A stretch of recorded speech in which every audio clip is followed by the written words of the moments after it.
li nga xam ni tey moo xew au large des côtes de Saint-Louis loolu yàgg na fi ñun ñëpp xam nañ ko loolu yàgg na fi ñun ñëpp xam nañ li fi xew te xam nañ tamit lu tax jeunes yi di dem en masse ñun ñëpp gis ni dañoo war a tekki ji fële c'est parce que tout simplement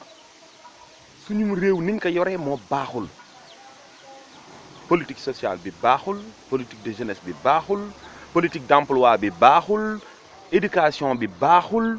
fii benn secteur rek moo fi dox benn secteur kese mooy la politique politicienne ay ay xaw ma nu ñu koy waxee transhumant politique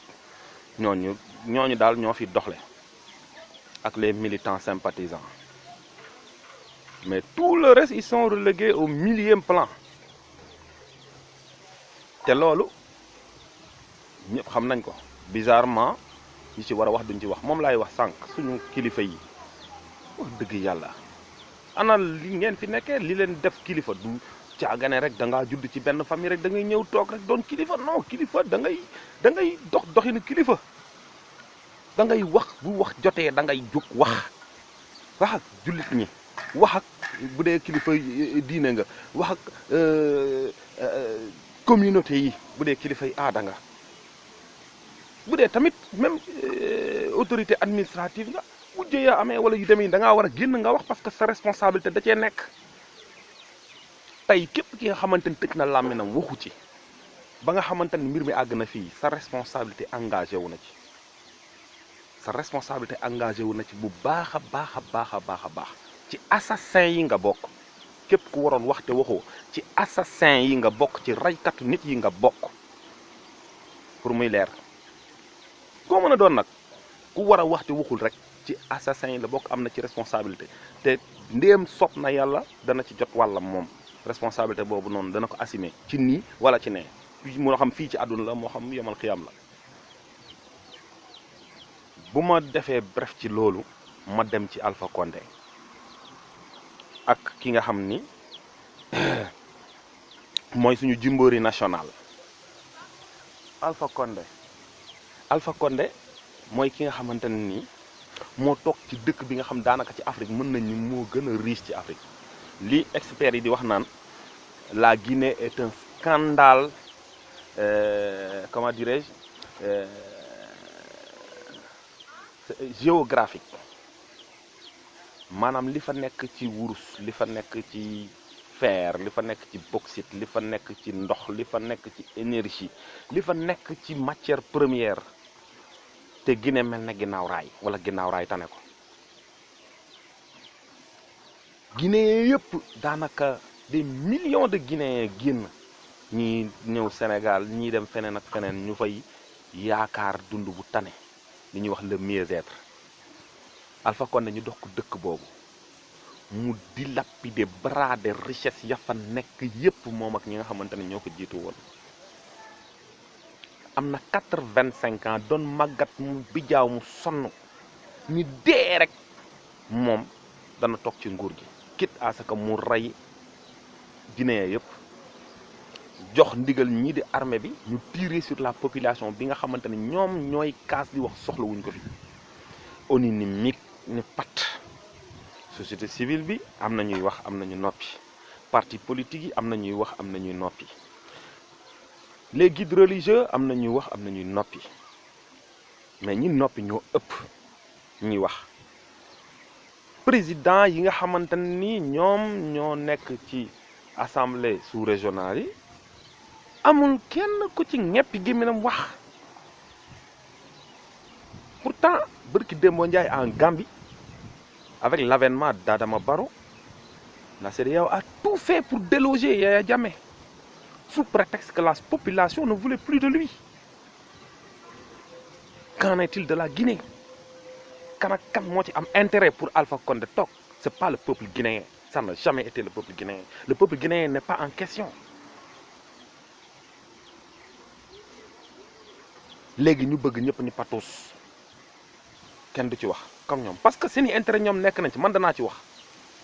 keneen ak keneen dana ci wax parce que gis nga bu ñu toog fi ñu toog rek naan non ñii naa non dañuy wax il faut ñu wax nit ñi xam li xew lan la.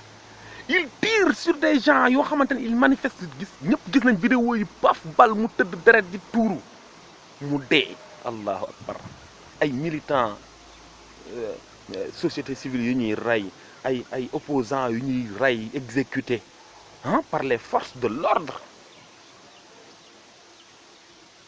man ba ma dee ba ma conscient ba ma jógee sama bopp ba léegi musuma fàttaliku lu mel nii fii ci Afrique subsaharienne bi xaw ma fan la ci am mais man musuma ko fàttaliku musuma ko dundee nii mu doon lu metti lool ndax ay nit lañ ay frère lañ guinéens yi ñun sénégalais ñu bëgg a toog noonu kenn waxul. attention bu baax xam nga lu tax attention parce que tey ay guinéens la dal moo tax ñu toog fii. barki démb xoole ngeen ba Mali ñu taal ko mu takk jëppet waaye militaires yi am fulla ñoom jël pouvoir bi ni dañ koy delloowaat ñi nga xamante ne ñooy civil yi te loolu bu ci amul woon lii am Guinée moo fa naroon am. lii am Guinée nekkul dara lu forcing nit ku lem constitution boxañe ko dugal ci poste bi def li nga xamante ne moom la bëgg CEDEAO bàyyi ko ci ONU bàyyi ko ci communauté européenne bàyyi ko ci Union africaine bàyyi ko ci. avec ça ñu ne ñun lañ fi nekkal ONU Banque mondiale Union africaine ñooñu ñëpp amul kenn koo xamante ne intérêt africain yi la tax a jóg moom laa leen wax xool leen suñu minabilité bi ñuy dund. xool leen li ñuy dund ni mu méttee xool leen suñu yaay yi ni ñu sonnee xool leen suñu nijaay yi suñu tante yi dëkk boo dem da nga fay fekk ay milliers de talibé ñuy taxaw di tàllal loxo pédophile yi nekk fi raykatu nit yi nekk fi ñëpp nekk fi nga bàyyi xale yi ñuy taxawaaloo comme ça amoo benn politique boo leen réinsérer ci biir ay daara interne te am nga ay milliards yoo xamante ne moom ngay def budget waaye di ko séddale ci say militants say sympathisants di fal say mbokk ak ñoo xamante ne ni tekkiwuñu dara ñuy sàcc àll réew mi loolu Afrique rek la am te Afrique rek la des les populations doivent exiger plus de respect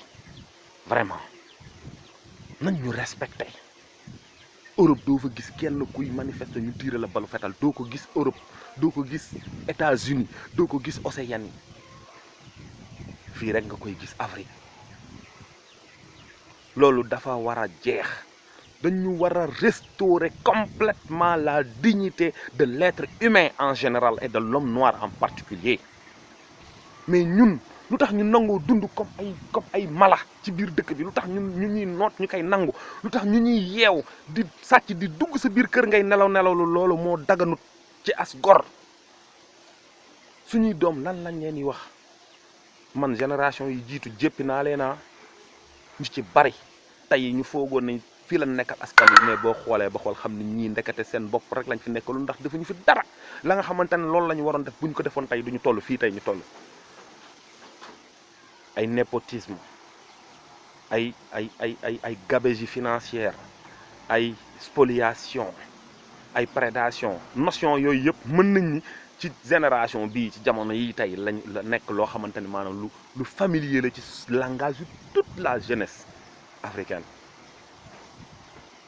waaye nag ñu war a xoolaat fan lañ jëm si on ne prend pas nos responsabilités xam ne ñun duñu ay tubaab duñu ay naar ay africain pur et dur lañ ay sénégalais lañ waruñu nangu kenn di jël askan wi di ko moom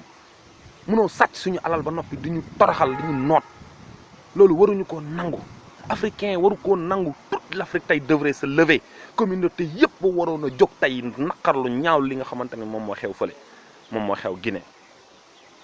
ak Côte d'Ivoire te xam naa ne Sénégal moo ci topp moo tax mooy wax sànq attention bu baax ci ñi nga xamante ni ñu ngi tëj seen gémmiñ noppi lu tax ñuy noppi googu ngeen noppi dana leen jural musiba naaru lahi goo xam ne doo ko nettali kenn boo waree wax da ngay jóg wax ngir yàlla dëgg yàllaa ko moom bu ñu la fi sampee ngir dëgg da ngay jóg taxaw wax dëgg te yàlla tax waaw bu kilifa yi waxu nag tout tànk yi wax te suñu wax du mën a neex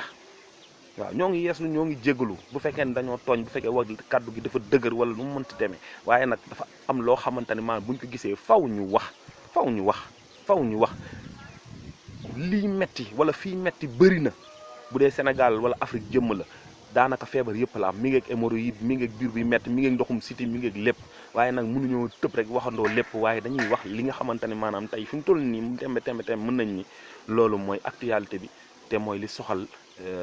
réew mi mu doon ay buntu yoo xamante ne dañ ko tijji rek pour nit ñi gën a conscient ci situation yi ñuy dund gën a jël seen responsabilité et puis comme ni ma koy waxee encore une fois de plus